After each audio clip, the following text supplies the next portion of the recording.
Next, we need to look at the important layer of tissue which lines the thoracic wall on the inside, the pleura. To understand the pleura, we need to take a brief look at the way the main structures inside the thorax are arranged. To see what's inside the thorax, we'll look at a dissection in which ribs 2 through 7 have been divided on each side along this line and removed, along with most of the sternum, leaving the costal arches intact. Here are the divided ends of the ribs that were removed. Here's the intact 8th rib. Here's the costal arch. Here's the divided lower end of the sternum. Here's the upper part of the manubrium. And here's the intact 1st rib. Here are the bodies of the thoracic vertebrae. This is our first look at the diaphragm, which forms an almost complete partition between the thorax and the abdomen. We'll take a good look at the diaphragm when we look at the muscles of respiration. With everything removed, the thoracic cavity looks like one continuous space. In reality, it's divided into 2 separate cavities by a partition, the mediastinum, which extends from the vertebral bodies behind to the sternum in front. The heart, the great blood vessels, the esophagus, and the trachea are contained within the thickness of the mediastinum. To see the mediastinum, we'll put the sternum back in place. Here's the sternum. Here are the divided ends of the costal cartilages.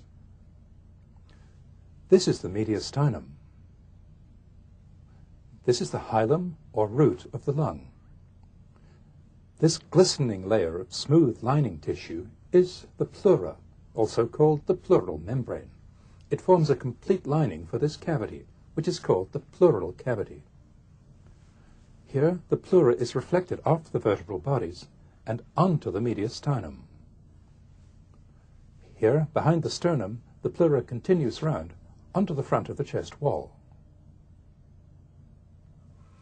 Below, the pleura is reflected off the chest wall and onto the diaphragm, and off the diaphragm onto the mediastinum. Above, the pleura fills in the gap that's created by the curvature of the 1st rib. Here's the 1st rib, seen from below. Here's the highest part of the pleura, known as the dome or cupula of the pleura. Here it is, seen from the outside. We'll take a better look at the dome of the pleura from the outside in a more intact dissection. Here's the 1st rib. Here's the manubrium. Here's the divided end of the trachea, going down into the mediastinum. Here's the dome of the pleura. When seen from the side, the dome of the pleura is level with the proximal end of the 1st rib. When the pressure inside the chest is raised, the pleura rises well above the 1st rib.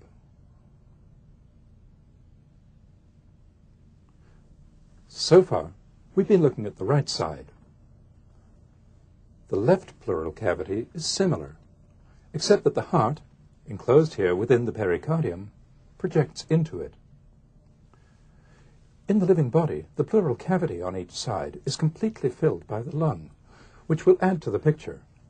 Here are the lungs, discolored by a moderate degree of smoke damage. The layer of smooth tissue which covers the outside of the lung is also pleura. All the way round the pleural cavity, the 2 layers of pleura touch, with nothing between them except a thin film of fluid. The layer that covers the lung is called the visceral pleura. The layer that lines the cavity is called the parietal pleura.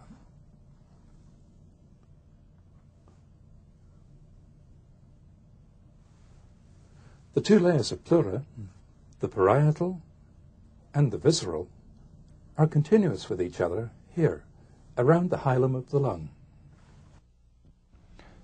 Each lung occupies a completely sealed space. Its volume can never be greater or less than the volume of the pleural cavity. When the volume of the cavity is increased, whether by downward movement of the diaphragm or by forward and upward movement of the ribs, the parietal pleura exerts a pull on the visceral pleura. The lung expands and we breathe in. When the volume of the cavity is decreased, the lung is compressed and we breathe out.